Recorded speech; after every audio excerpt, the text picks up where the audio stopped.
Hello, good morning, good afternoon, good evening. Welcome on the Learn Grasshopper live sessions. Today we have special guests. We have Johanna and Alexander. Hello, can you hear me? Yes, Yeah, hi. hello. Yes, I can hear you well.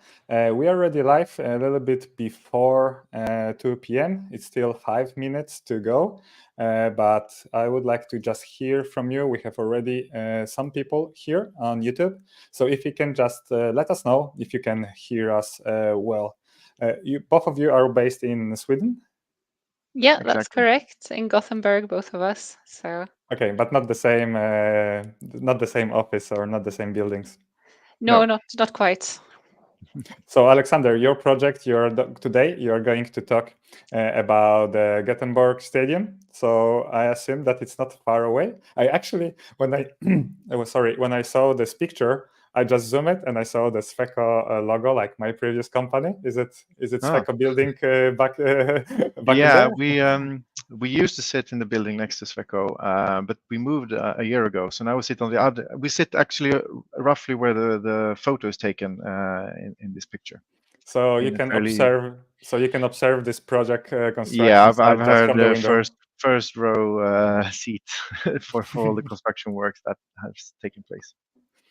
So before, of course, today you will tell about more about this project from everything from start from the old drawings, because how old this structure, this construction is? It was built in 1957 for the 1958 World Cup, so it's 65 years old, even more now. And what was the condition of all the drawings? Have you found everything in the archive? Most of the drawings are in fairly good condition. A few are missing. Some of them might have been thrown away because parts have been remodeled and they are not longer valid. But most were, we could find most what we looked for. Perfect. I'm really looking forward to see it. Maybe to all the a new generation of engineers that going to watch this webinar will see how was the construction made Yeah. in the old days. I mean, old drawings are always much more beautiful than the drawings that we produce today. But they made them by hand, so It's always like kind of art in the exactly. old drawings. And today, of course, we have also Johanna from FEM-Design from Strusoft. So you at the after Alexander, you will tell us more about the connection between Grasshopper and FEM-Design. Yeah. How long time ago what was developed? How old is this connection? Oh, it's a good question. I think it started being developed about 5 years ago, but then when we noticed that there was a really big customer interest, we picked up the pace. So now we have Mhm. two people in our office actually working full time on this connection, and that's since about 2 years ago. So yeah. And you are working just with the on development about this connection? No, I actually don't work with the development of it anymore. So I work with the customers and their user workflows and um, try to show and develop on how you can work with it. So I give requests to the developers to actually implement features that I think the users need. So if Mhm. you have any requests, please tell me and I can Yeah. forward it on. So for everyone, of course, you can ask question. We have Johanna and Alexander. So we have 1 hour today, but we will try to answer all of your question. But before that, I have also two questions. Maybe some of you are familiar with the Grasshopper FEM-Design connection. So just write in the comments if you are already familiar with this connection. I'm really looking forward to see. We have some people already. Hello, Omar. Nice to have you here. So we will start in just 1 minute. So just let's prepare some coffee, some water, and we will be live shortly. Let me see. Hello from Brazil. So we have people from Brazil, but FEM-Design is a Swedish company, right? Yeah, yeah. Are you operating also on different markets than Sweden? Yes, we are. So we're quite big in the Nordic countries, also in Denmark and Norway, and the Belgian and Dutch markets. And then we have customers all over Europe and actually some all over the world as well. So we're expanding and providing our software to more and more countries as we go. So, for example, Brazil, like today, to present that connection. Okay, we have 2 Yeah. p.m. Central European time. We are live both on Facebook, LinkedIn, and YouTube. And as always, I will really appreciate if you can give a thumbs up. It will really help me to make these webinars and invite new fantastic guests like today from the industry. So today webinar, it will be 1 hour. Of course, it will depend on about all of your questions because the normal session will be 40 minutes and afterwards Q&A session if there will be a question, of course. Recordings will be available to watch later and for all users who will register on learngrasshopper.com/FEM-Design will receive materials, Grasshopper files that Johanna prepared for us, that for everyone who would like to start with FEM-Design and Grasshopper, and Alexander as well will share here his presentation about this amazing stadium and project about cable replacement. And as always, I will encourage all of you to ask a question to our guests. So 3 benefits, what we are going to talk today. So Alexander, experienced engineer, will present how he used this Grasshopper and FEM-Design package in the real world project. That's good that this project is finished, so you can also share some results. It's not just imaginary construction. Afterwards, Johanna will share a little bit more about how to start with FEM-Design and a little bit about this connection. And as I said, you will also receive the Grasshopper files to start with, because this is the maybe most difficult part, just to sit, open Grasshopper and open FEM-Design and where to start. So maybe Johanna can give us some tips for that. Before we'll go to guests, just 2 words about me. My name is Chris Voislav. I am now promoting Grasshopper and parametric way of working. And my aim is to transform engineering work into fun with use of programming. So Grasshopper as a visual programming is one of the things, in my opinion, is always the best first step that engineers and architects can take to take their project to the next level. Above my experience working as a bridge designer, I'm also working as an academic lecturer on the Norwegian Technical University, where for all students who are finishing their masters, we have already Grasshopper, C# and Python. So we all see this new generation of engineers are coming, that for sure you, Alexander, you have experienced that in your company, that for young engineers are coming already with skills. What was your story, Alexander? How you learn parametric design? Oh, I think I came across it at school, like in 2008 or something like that. A few older students had got news about it, and then we got the school to buy a few licenses, and then within a month or so, everyone was using it for projects. So I've been using it ever since in lots of different projects.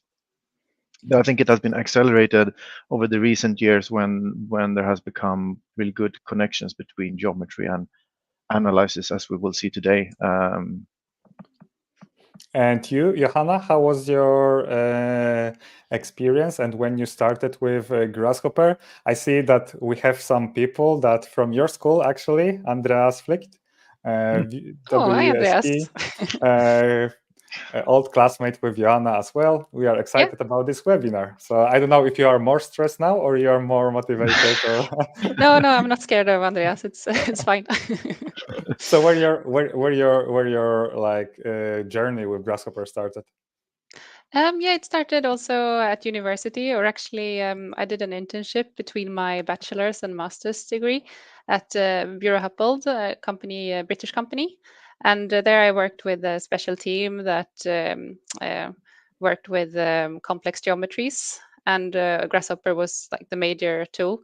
And I really like fell in love with the tool there and continued using it in different projects throughout my structural engineering career until I started here at Strusoft. Yeah, so I see like everyone has the similar story. Yeah. Okay, so that was short intro. So Alexander Schellström will share the presentation. So let's see, the stage is yours. And I'm really looking forward to see the real application of Grasshopper in FEM design. Thank you very much, and I'm very happy to be here to share how we have worked with this project. We have done both assessments and designed a few interventions for this cable stayed or cable suspended roof on the Ullevi Stadium here in Gothenburg, where I work. I am a structural engineer for 10 years or even more now with WSP. But recently I finished my PhD studies in architecture with a thesis on pre-stress and its application to shell, fabric, and cablenet structures. And Ullevi is sort of in between. It's not really a shell structure, but I think it can fit within that overlap of the two circles anyway. So WSP is a global company. We're about 66,000 people. And Ullevi is located in Sweden, in Gothenburg on the Swedish west coast. So Ullevi is the name of the stadium, right? Yeah, Ullevi is the stadium that we're going to talk about. And it was built for the Football World Cup hosted by Sweden in 1958. This picture is, I think it's about 10 years old now, but the arena looks the same still. It has only become a few more buildings around it. And we can see the two pylons at the back of the picture from where the cables extend, holding parts of the roof. Because on the another side we don't have these pylons, right? It's not the... No, we only have them on one of the sides, and the rest of the roof is consoling, so it doesn't hang. I see. These are a few pictures that I've found from the construction work, where we can see that the grandstand concrete frames have been cast. They are in situ concrete, and then the in between spans precast 60 millimeter thick concrete elements for the grandstand itself. And as I said, from the back of these, I'll try to point from the back here, you have either primary beams that console or hang from the top of the pylons. What is really a bit fun with this picture, I think, is that when this was built, mobile cranes and advanced cranes were not really invented. So what they did was to install a temporary boom hanging from the already cast concrete pylon, which they use as a crane to erect the steel structure and and place all the lightweight concrete elements that sit on the roof surface. And we can see the temporary props here also holding the roof during construction work. That's really creative to use the existing columns as a crane. Yeah, I was very happy when I saw these pictures. Unfortunately, I haven't found the drawings of how this actually worked. Someone has probably not saved those ones.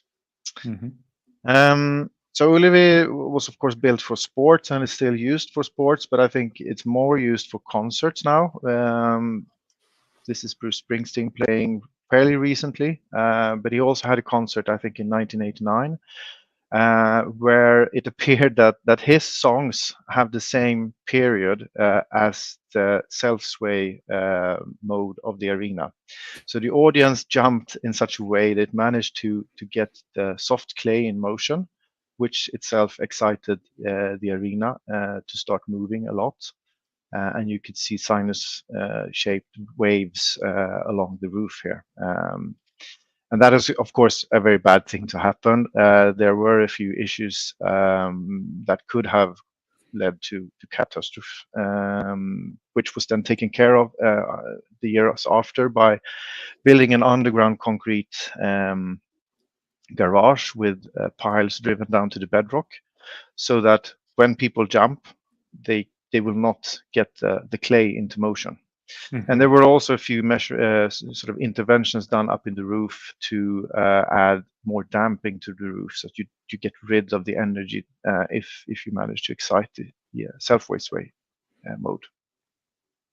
So, but nothing bad happened, right? During that. No, but probably if the concert has been longer, it could have gone very, very bad with fatal outcome. So our assignment on this project, which is about the lifespan and the conditions of the cables supporting the roof, began in November 2022. And there had been corrosion marks noted on some of the cables, and an earlier assessment by another consultancy had estimated that the remaining service life is about 10 to 15 years. And of course, the client wanted that time frame to be a little bit more specific. So that sort of baseline for our work. And what we then came up with was to help the client do an assessment of the current utilizations of the cables, and also try to investigate how loss of capacity might influence the arena. Because there was not an option to miss the cable, because sometimes bridges you design in the damage. That was part of our mission, was to answer what happens if we lose one of the cables. Does it still stand? But our project started with a first site visit. This is our old office. You see our logo up there. So we had fairly good view from the windows of our office on the building. We had the opportunity to walk around on the roof, of course, and then we went home and I made this very quick grasshopper sketch of how the roof works with primary beams, secondary beams, and the concrete elements on top of those, and then the cables from the top of the pylon going down and connecting to the primary beams. And then, because of these cables, they are not coplanar with the plane of the primary beams. You get out of plane force that you need to take care of. So therefore, there's also these compression tubes running almost perpendicular to the primary beams across the roof. So they are taking all these. So here you can see sort of a cable coming down, and you see the compression tubes, and we see a plate here from which the primary beam hangs, which is underneath the roof surface. Yeah, I can see now. And this model, very quick, half an hour or so, helped us a lot in discussing on our own internally how to attack this problem, but also to have very early discussions with our client. But then, of course, we needed a more accurate geometry model, and that's where the grasshopper part, the main part, comes in, and it's also where we create geometry that we're going to push into FEM-Design to run our analysis. And this is just a very rough layout of the workflow. We have Excel for input data. We do stuff in Grasshopper and Rhino, and then push it to FEM-Design. But we started in the archives, looking at the old drawings. This is a roof plan drawing over the arena, and it has two pylons, but each of the pylons are sort of structurally separated with movement joints from the rest of the arena. So we can consider just one half of the cable suspended roof. And this drawing contains labels for all the cables, the compression tubes, and so on, but it doesn't contain any measurements whatsoever, and that is a bit tricky when you have to figure out where to place things. But we at least could identify the frame center lines and the frame numberings, for instance. We tried to search the frame drawings then, and this is one example, to figure out if there is anything that can help us positioning the elements. There is nothing. There are a lot of measurements, but they are sort of all related to a single fixed line. But we didn't know where these fixed lines are in space. And sorry, I'm just gonna get my mouse to the right screen somewhere. There we are. And we flicked through. I mean, there are hundreds of drawings, and all are hand drawn, very beautiful. To find something that could tell us where this fixed line was, but no luck until I think the third time we searched the archive, we found in a pile of architectural drawings a folded drawing that we have overlooked a few times, and I opened it by chance, and there it was, the setup drawings for all the fixed lines. It's a super huge one. I had to fold it out on the floor. We had no large enough tables. And it contains, we can zoom in a little bit, fixed points, defining reference points which are used for the set out of the entire structure. But it also contained this table with X, Y coordinates of each of the points. Mm-hmm. So by identifying, say, 2 points laying on this frame 7V, we know the vertical plane of it, and we also know where in space to position that vertical plane. So now I can see how things were done before Excel. Exactly. I mean, it's amazing. Someone had to come up with this line drawing. There are some points which they've used as a set out point to create it, but it must not been a fun job to do the calculations by hand for these somewhat 100 points or so. For me, they are not the engineers or architects; they are artists. But yeah, this time, I can just imagine the agony when someone comes and said that they need to change something when you have to redo that drawing. But we took those, put it into Excel, XY coordinates, and also the topology of these sort of reference lines, the violet, the blue, the green, the orange, and the red ones, and was able to recreate this diagram in Grasshopper, which we then used for the rest of the construction of the geometry model. And then it was just to go back to these frame drawings to identify a few data points that we were interested in, put them into more tables, I think in total 14 different tables, define the geometry of the arena, and put that into Grasshopper. And this is an overview of the script that we developed. The first part is about reading this Excel file and extracting relevant data and putting them into some kind of logic that is understandable in this context. The green boxes deal with the centerline geometry of the model. So given all these coordinates and heights and whatever it is, we construct points and then we construct lines from that. The blue part up here takes the center lines and give them a little bit of body by giving a pipe the correct diameter and so on, and then add colors for the visual representation of the model, so we can have this picture that we see below here. And the cross section, have you been using already some defined cross section by the FEM-Design link? No, not at that point. It's just Okay. circular hollow sections and some special H beams, which are not in FEM-Design's toolbox because they're so old. So we had to custom make them, sweep them along the center lines. But it's just for representation. It doesn't really mean anything. It's a way to communicate the project. And then the violet part is where we push the center line geometry. We add all the material properties, the cross-sectional properties, loads, load cases, and load combinations, and assemble that into a FEM-Design model that we can then run in FEM-Design. So this was done when we were still using FEM-Design 21, I think it was. So it's 2 versions back in history now. So some of the components that we have used have had some substantial updates, I think, that can no longer be used, but it's just to replace them if we want to run them with a newer version. This was done in November-ish, so of course we had to do the Christmas decorations as well for our holiday greeting cards. And yeah, as you can see, this is the resulting model with color-coded elements, easy to have communications with clients and so on.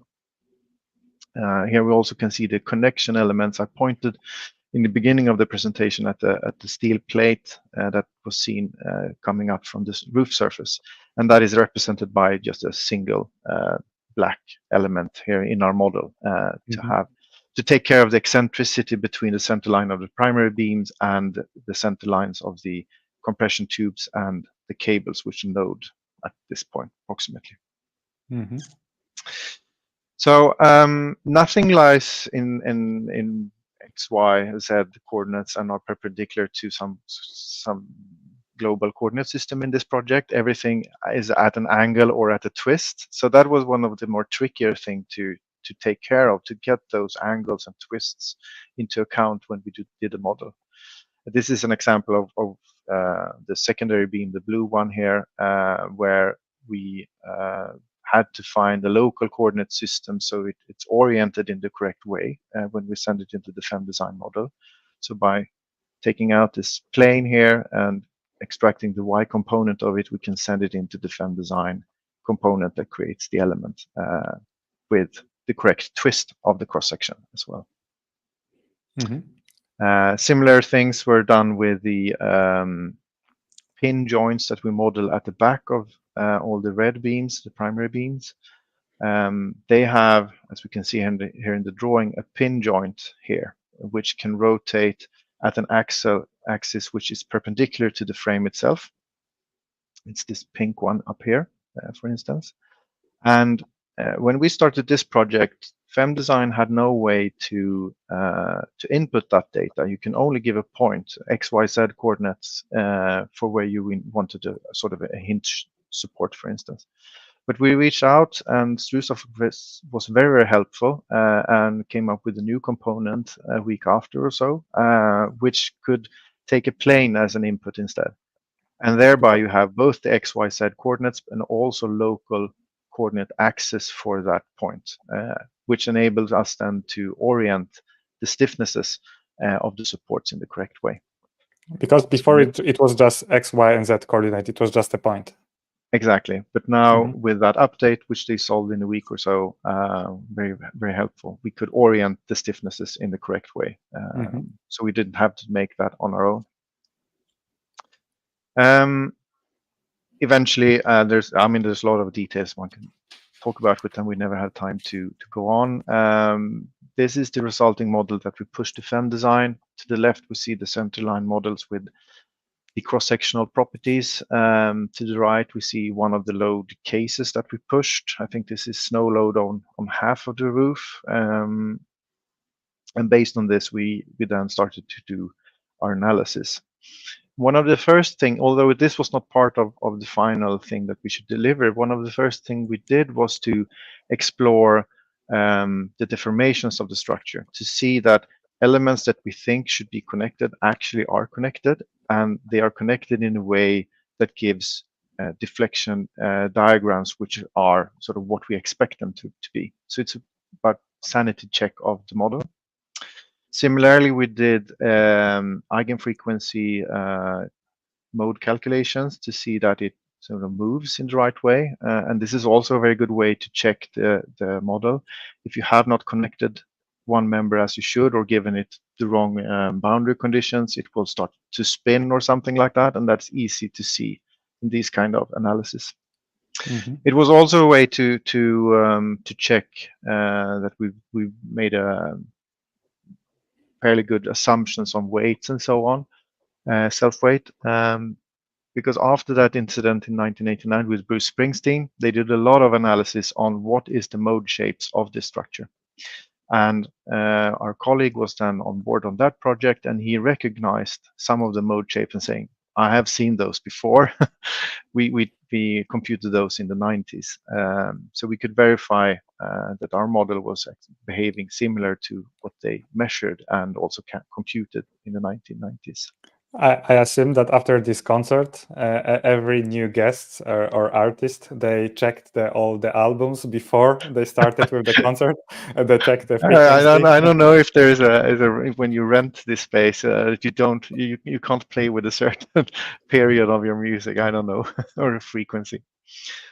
One of the things which perhaps is no surprise is that this structure is very susceptible to initial deformations. So we did studies resolving the equilibrium of the structure with and without initial deformations taken into account, and it affects the force distribution in the roof quite a lot. Mm-hmm.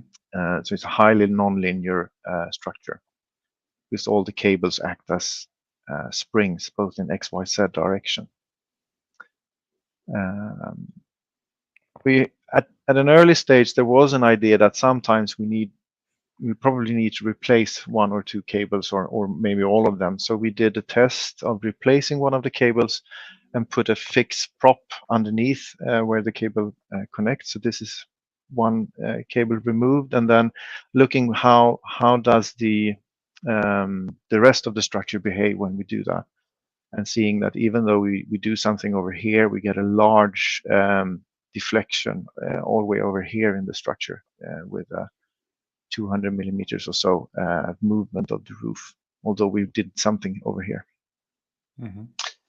In the end, we managed to compute the utilization ratio for each of these 14 cables that are connected to each half. We noted that some of the cables have a utilization of about 90% in their undamaged condition, and we know that there is corrosion going on, so we don't know exactly the condition of them. So we recommended the client to do some destructive tests to verify a few assumptions, but also check how much has the corrosion affected the load-bearing capacity. But it was also to verify a few non-destructive tests that has been performed before, where we know that we have defects, but we don't know how severe they are. We can only take that, we can only understand that by cutting the cable in pieces, basically. So two cables were decided to be replaced as a test. We choose two which had a high utilization ratio and also severe corrosion marks. So we sort of replaced the worst cables in the structure. Then the project turned from assessment to sort of design. So we had to design for the cable replacement. We began with trying to figure out if we could reverse the 1957 construction sequence, but this underground parking garage under the football pit puts limits on how much load you can take into the arena. So we could not find any way to get a crane into the arena to lift similar props up to the grandstand.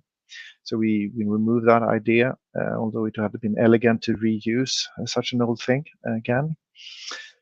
We checked on the possibility to add temporary cables running parallel with the one that we already have. So we have cables coming down here, noding out in this theoretical point. And then we studied what happens if we move that a little bit. And these compression tubes are very, very thin. So we concluded that they can never take that additional bending moment such a move would cause. So not on the table either. That approach would also have had large difficult issues on how to connect temporary cables at the top of the pylon as well. This is a test with a few steel frames and how that could look, but we couldn't find any way to have the space for that and still have safe working conditions for the construction workers. So instead, we opted for building towers using scaffolding elements. And then Bruce Springsteen comes in again. So at the roof, we have the primary beams from 1957 at the top. And then we have so-called damper beams from the 1990s, which are hung underneath.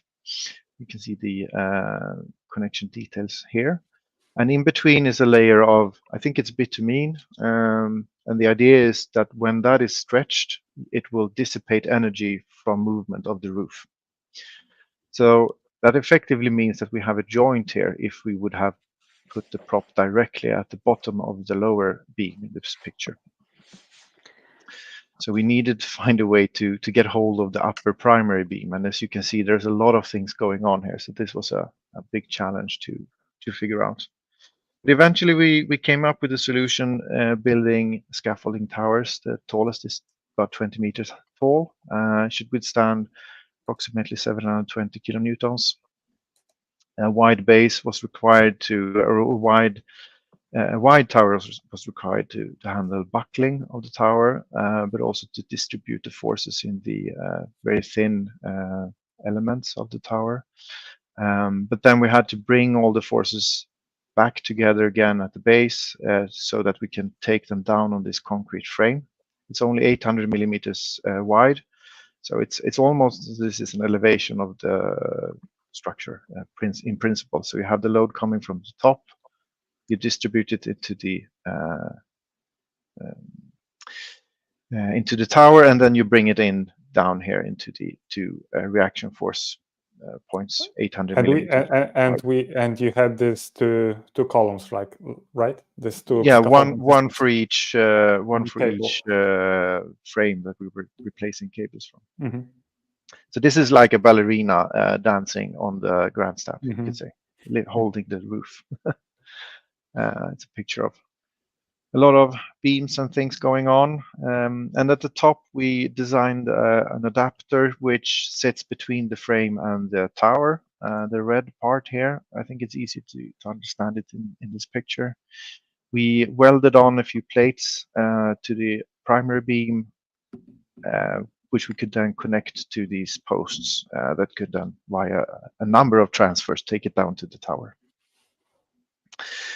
Here we use a lot of parametric modeling, actually going back to the model that we developed earlier in the project to study the exact position of this adapter, where should we place it, because its placement affects the entire roof, as I mentioned earlier. So we did a lot of studies on finding the correct position of it. We also you used Grasshopper to evaluate in different positions? Yeah, we moved around the supports. We also played with the stiffness of the tower, because that affects also the different deformations and stress distributions in the roof. So that was done using the Grasshopper model that we have already developed. Just clicking play and you get a new model in an instance. We also studied the geometry of the upper sockets. The original design is very, very densely packed at the top of the tower, and we needed new designs for the sockets, the two cables that we were going to replace. So we studied the replacement scenario, but also a possible future scenario when we replace all of the sockets with new. The white thing here in these diagrams is the space needed to install the pin that goes through the pink, green, and yellow elements. And thanks to having these two green and yellow things, we could fold the structure, so to say, so we could find a space where we can actually install the white pin. It was very, very narrow in between the elements up there. What time do we have, Chris? We have still 30 minutes to the end of the webinar. Okay, I want to give Johanna a few more minutes at the end. So I'll keep talking. This is interesting. Okay. So this is the cable as it was delivered. Here you see the upper anchor and the lower anchor has a slightly different design. Preparatory work started in week 46 last year, so that's some big time in November or so. The contractor built platforms underneath each of the cables that we were supposed to change, so that they had good working conditions. Here we can see the original bottom socket, which sits on two threaded rods with two bolts, and by turning these bolts you can adjust the length of the cable element and also raise the roof a little bit and adjust its height. And they started to remove paint and rust, so that it could be these bolts could be untied. The cable replacement was planned for week 48, and I had said to the contractor that you should not have snow on the roof while we do this, because the towers and construction workers and so on, they put too much load. But of course, we got snow that week, Yeah, so we had to typical. That is postpone it typical. a little bit more. The snow was melted, and then we could start with the work. We had a crane that was used to hoist things up and down. The cables weigh a lot. Here's the contracting preparing the yellow and the green link plates, which I showed you earlier. And here you can see the pins. They are quite big. And it's going to be hoisted up to the top of the pylon. We have comments that this is a beautiful structure. Yeah, it is a very beautiful structure. I agree. Here's me inspecting when one of the first cables were taken down, trying to figure out what damages could we have, how much corrosion do we have. And we also had my colleague up. I think he's over 80 now. He's been working with the Ullevi project for more than 50 years. So he was very happy to be able to come and join us up on the roof and inspect the construction works. So he made all these drawings? No, but he did all the drawings for the interventions done after Bruce Springsteen. Mm-hmm. And he was part of the team doing the eigenfrequency analysis and so on at that time. Here we can see the new cable that has been installed with a few new steel details that we designed to accommodate geometry differences between new and old. I took the opportunity to climb to the top of the pylon. It was quite scary. I'm scared of heights, 55 meters above ground, but I was very happy to do that. At this time we had moved, so now we sit in this building. I'm actually somewhere over there having this speech. And that also gave me the opportunity to see the upper sockets by myself.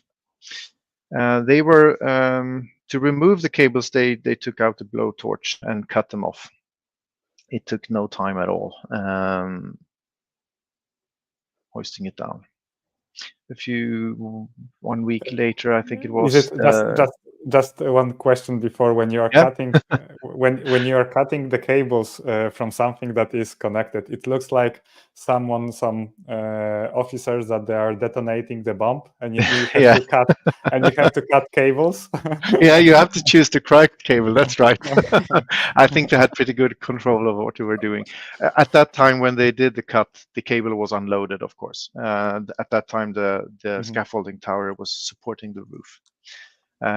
Here we can see the sequence when they detensioned the second cable. The blue thing here is an hydraulic jack, which pushes the bottom socket downwards. That so that the pressure on the bolts is released, and you can by hand unscrew them, and then you repeat this process a number of times until the cable is completely loose. Mm-hmm. And I was sort of hostage on the working platform when this was performed, and I couldn't feel anything from when we unloaded the cable and loaded the underneath scaffolding tower, which was quite amazing. Yeah, more pictures on that. One of the issues that we were concerned about, what happens with displacements when we do this, and we have survey data from almost 20 years back now, and we did a lot of surveying during this work. And the bottom line is that one of the towers that we put load on was compressed about 3 millimeters, and the other one 7 millimeters. And the roof height after the change of cables is about 4 to 7 millimeters lower than it was before we replaced the cable. And now the newly installed cables will relax for a year or so before we adjust the height so it meets the theoretical level that they should have. And at that time, I hope we also will have the opportunity to adjust the remaining original cables as well, because they are all a little bit low. And that depends on the creep going on in the concrete pylon. So it sort of very, very slowly leans more and more towards the football pit. So I think I should conclude with a few things. This project has been very, very fun to work with. And one of the key things to succeed in this is an understanding in geometry, but also linear algebra. Since nothing is oriented in XYZ coordinate space, you need to know how to figure out what's the direction of a perpendicular axis at this point and so on. I think also clear design principles help and well-structured drawings. That made it easy to backward engineer this project, but I think if we would have done this for a new structure, a clear structural principle and a well-structured drawing pack also benefits the construction of the project. So there were a lot of you can almost say parametric drawings. You had drawings saying these are the measurements A, B, C, D, and then you have a table next to it saying for this point A, B, C, D should be this, and so on. Meaning you only have to do the drawing once, and if anything changes, you just swap a number in the table. So it basically a analog parametric drawing pack already from the beginning. I think spreadsheets are great for collecting input data because it's much more easy to review input data in Excel than it is in Grasshopper. I also think that the parametric workflow has enabled us to do very fast and substantial number of sensitivity analysis of different kinds to understand how one parameter affects this force distributions. Marco add that for this all advanced modeling. Yeah, of course. Cross product. There are many cross products.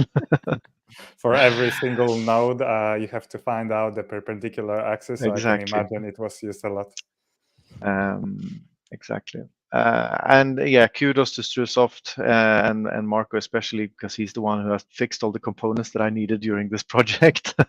Also, and also in other projects when I reached out, Marco has been very helpful at Strusoft to find solutions for those, and also Strusoft in general for finding ways to work with the API because sometimes it's all not clear how to use it, and then you're very, very helpful in figuring out the best way to do what you like to do. And of course, these kind of color-coded renderings that I've used used them from day one, and it helps a lot in our internal communication, but also with the client and the contractor to explain why we do things the way we do, and also getting them involved and having their input, which has been instrumental. I have a comment that I really agree on: clear and comprehensive and well-illustrated explanation. I think it summarized really well your presentation, Alexander. Thank you very much. I'm happy to answer questions either now or you can reach out to me afterwards. I'll try to answer those that I can. Yeah, for everyone who is watching that on LinkedIn or YouTube, if you have any question, we will answer that at the end. But now let's go to your presentation, Johanna. Johanna from Strusoft is with us together, and she knows FEM-Design pretty well. So I do. So you can share your screen. I see that you have also some picture from the concert. I do, and this is actually my personal picture from the summer, where I of course attended the mandatory Bruce Springsteen concert. It was great. I think for this presentation, I don't want to take too long. But I just wanted to, well, first of all, thank Alexander for his great presentation. And as always, when someone who's skilled is talking about the project, it sounds like really straightforward and easy. And I think that's like a sign that you have found a workflow that really works for this project, and also that you are skilled engineers, definitely.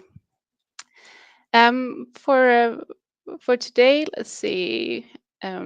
First of all, because we don't have unlimited amount of time, I think I will just pass these links on to you, and you can go and look at documentation of the Grasshopper FEM-Design connection. We also have examples and a community page where you can ask questions and get in contact with us and Marco directly. We have open source code for the whole API, and I also attach a link here for a webinar that Marco and I held about a month ago, where we show really like step by step on how to get started with the API. So if you want to watch a video where you can actually like click along as you go, then I recommend watching that. We are going to share this presentation, so you will get the access. And I can just say that, as far as I know, some of APIs of the software, so FEM-Design is one of the best. So it's really clear and simple. Right. Thank you. And I will show you one thing very quickly, because I also want to talk about something a bit more fun. And I think it's also a nice way to show that something which looks complex like this can actually be quite manageable to do in the API. So let's exit the presentation and actually go into live demo mode here. This is the Rhino window, and in my pretend example here, we have a concrete structure where the geometry was created, perhaps by an architect or someone who wants this special shape. And as you can imagine, that's not something that you easily do or easily create the shape for in FEM-Design. So this is one of the places where the API comes in. So if we go to Grasshopper here. If you can just click just the bottom button hide for this, this one. Yeah, thanks. So in Grasshopper, you can find the FEM-Design library. It's available to install to Rhino from the package manager. You just search for FEM-Design, and when you do that, you get this tab. And we've tried to make it as self-explanatory as possible. So we use the icons that match the thing that you're trying to model. So here, for example, supports, we have bars and shells, loads, and so on. And for those of you who are familiar with FEM-Design, it also matches the logic within the program. So we try to make it as easy as possible to get started. I'll just open up a finished file. So this is what I use to, this is the whole script for creating a mesh and bringing the geometry you just saw into FEM-Design. So the first thing that we do, let's see if we can do this perhaps, is to use the try mesh component. And this is a very, very neat component. It creates a mesh with the equilateral triangular elements from any type of surface. So you can use that when you have a double curved surface like that, and it creates some a good approximation of the geometry. Is this component as a standard tool in the mesh? Yeah. So I baked that, and you can see what it looks like here. It's the orange lines. And then what we do is,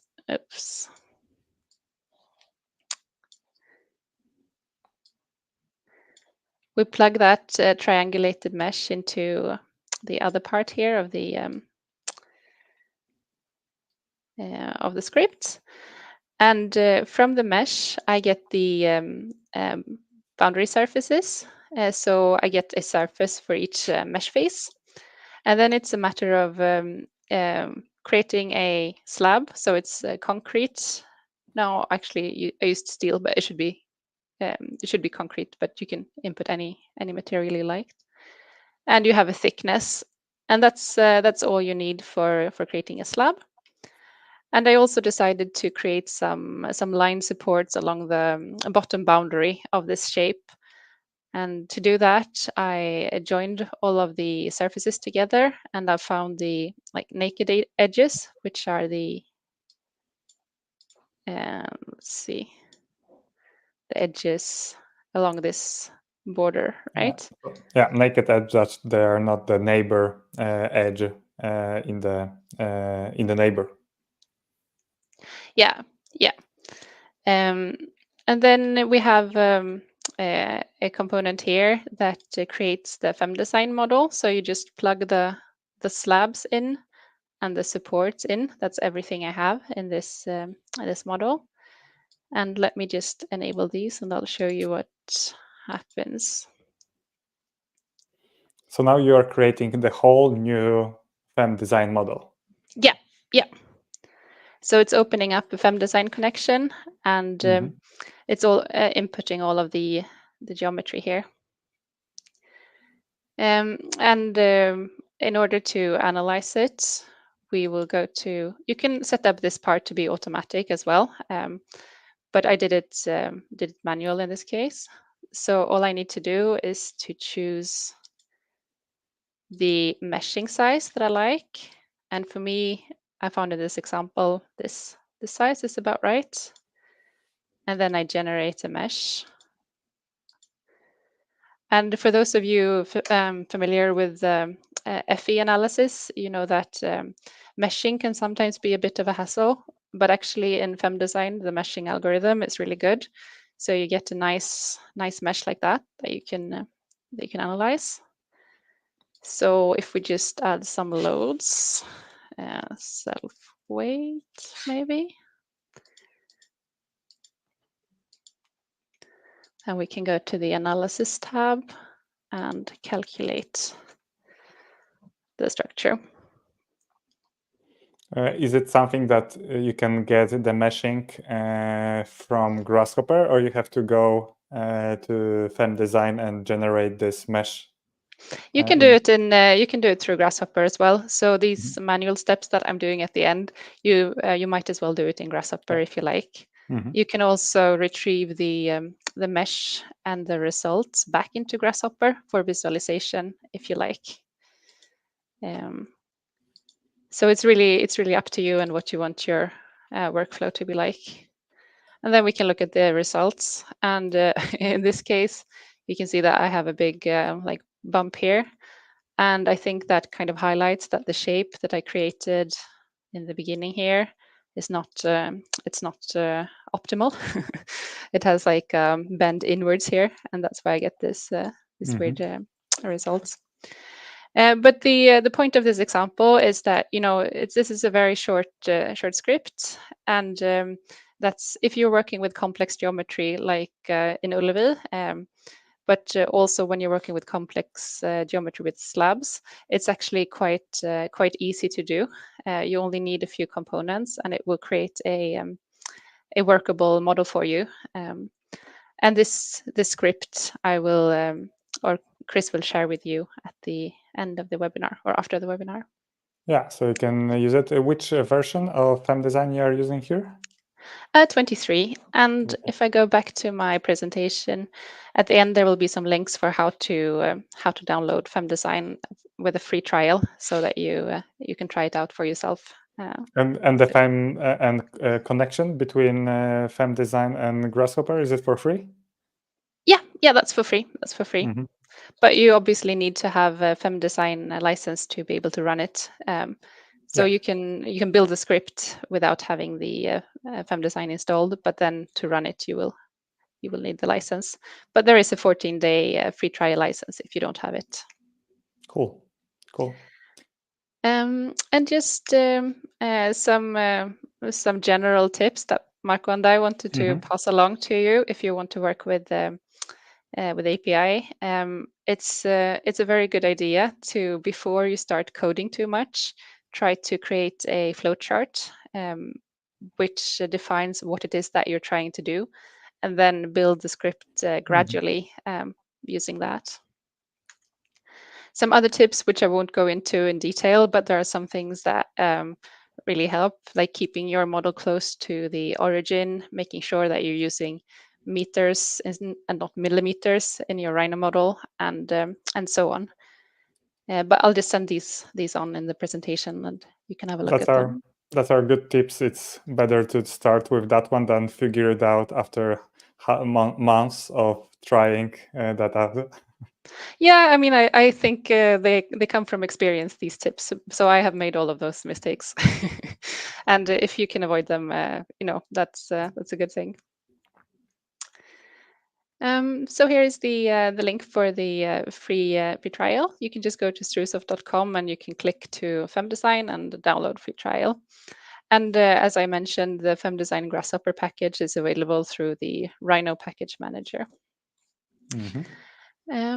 So yeah, that's all I wanted to talk to you about today. So thank you very much. Thank you. And I guess we'll move on to questions, right? Yeah, right. And of course, if you will have more questions, you can always reach Johanna or Marco. Marco is here with us as well. So if you have any question, they are really eager to answer all the questions, all the feedback that I get from my students that are using FEM-Design. That there is one of the best supports when it comes to FEM-Design connection. I think that, Alexander, you have experienced that as well. Every time when you struggle, and this is the worst part, when you are struggling with some of the scripts and something is not working, that there is the frustration, and this is easy to just give up with the Grasshopper. And people like Marco and Johanna, they are just a gold when it comes to that one. Okay, so before we jump to the question, we are still, if you have any question, just write on the chat. From my side, I would like to invite you in 2 weeks. I will conduct a new workshop about Tekla, 7 game-changing Grasshopper application for Tekla in building projects. And I'm going to talk there about also FEM-Design. So there is also a link between Tekla, Grasshopper, and Grasshopper, of course, can be connected to FEM-Design as it was presented today. So for those who are using that connection, that can be really popular and really beneficial. And last thing, if you are still wondering if it's worth to start, if you are a structure, for example, engineer, and you are wondering if it's worth to start learning Grasshopper, I always answering that, of course, is it worth. Alexander showed today the really good use cases, how the Grasshopper can be used, and not maybe just complicated structures, but also for buildings and stadiums like that. Even if you don't have this complicated geometry, I still believe that is really powerful and beneficial. So I prepared a free guide. You can go to learngrasshopper.com and start using that one. All right, let's go to some questions. Let me see. First is actually from me to Alexander. What is your experience? Do you prefer to work on the old repairing structure, or you prefer to work on the completely new structures? If you would like to design this stadium. I do both, but recently it has been a lot of old existing structures and figuring out how they work. And then this workflow has been very, very good, because when you have an existing structure, you don't always know everything. So it's easy to check, what if this distance changed 1 meter? How does that affect everything? What if this cross section has other properties than we have assumed? How does that affect? So we use that a lot in existing buildings. For new buildings, I think it's very easy to use these kind of tools early in the projects, where you still have the clear structural principles and you keep with them. But then as you move on in the design projects, you will always have, and in this corner we will do this special thing, and then the scripts usually get too clumsy for that. But early stage design, I use it a lot. If you can summarize, we have a question from Harsh. Have you used Grasshopper on existing structure for maintenance, or used from beginning of the project? So if you can answer the question, what was the most benefits of using Grasshopper in that project? You said complicated geometry, that it was much easier to set up the model. What else? Yeah, I'm not sure I get the question, but yeah, it's easy to set up the geometry and also test versions of the geometry using this kind of workflow. Yeah, and check assumptions and check And, how assumptions affect things. and you said also you also check the position, right? The position of the bearings. Yeah, I had a project where we didn't know exactly where the bearing was. What happens if we move the bearing a little bit in one direction or another? That's very easy to do if you have a parametric model. Johanna, you have something to add? Yeah, I did, and I think I was really impressed with your presentation, Alexander. The visualizations that you created, and I think that's also something that must have been very beneficial for you to be able to create those to communicate with people within the project. Yeah. So just adding that. We have some comments. Thank you both. As a fellow architecture engineering student at Chalmers, it is great to see how these tools are starting to be used in Swedish and Gothenburg context. Yeah, thanks. So Get ready with your studies and come join us. That's right. And what about the drawings and the model for this project? It was used. What tool were used for that? In this project, there were very few drawings produced, and we actually trying to replicate as much as we could the hand drawings that were made. They were very, very well organized. So the few details on the things that we produced, we actually cheated, did AutoCAD drawings because it was more convenient to zoom in on those specific details. We don't need the 3D geometry. We only need the plate dimensions for the new sockets and so on. So that I think that we only produced like 5 or 6 drawings in this project. So it was easier to do that in 2D drawings rather than finding an entire CAD system to define everything in. Yeah. But if I would have done the entire arena, I would have gone for probably Tekla in this project. Yeah, definitely. When I was just summarizing your presentation, when I'm thinking like everyone is talking about the AI and artificial intelligence, and I was thinking about that in the matter of your project, and the first stage that you showed us, like going stage by stage, all the papers, looking for this drawing on the floor because it was not placed in your table. I was thinking that it will take ages to take the artificial intelligence to do the work that you did, because like creating the model, like all the analysis, that everything can, like, it's really simple for models to learn from it. But this is really like hardcore engineering to look on the details and looking for this where the axes were placed, and maybe looking third time, maybe during 3 weeks for this specific detail and specific measurement. It can be hard for artificial intelligence. So like, in short, like, some people are wondering if there will be still need for structure engineers in the future. So I think for this kind of work, we are still not going to be replaced by artificial intelligence. I mean, everything we do as engineers is about finding a reasonable model of the reality. It's not to replicate the reality. And I've made a lot of assumptions and simplifications on the road in this project to make a reasonable model that sort of captures the overall behavior of the arena. And specifically the behaviors that affects the cables that we were interested in. Other things we can just skip. Yeah, that's true. Okay, let's stay with this thought that still the world of engineering still needs structure engineers. Thank you again for being my guest. Amazing presentation. I will send all the details for the all attendees who register on learngrasshopper.com/FEM-Design. And who knows, maybe we'll see the next webinar, so maybe next project. Looking forward for sure. After that, in your CV, Alexander, you are going to work on the amazing project. Thank you, Anna, for presentation of FEM-Design. Would you like to add something at the end?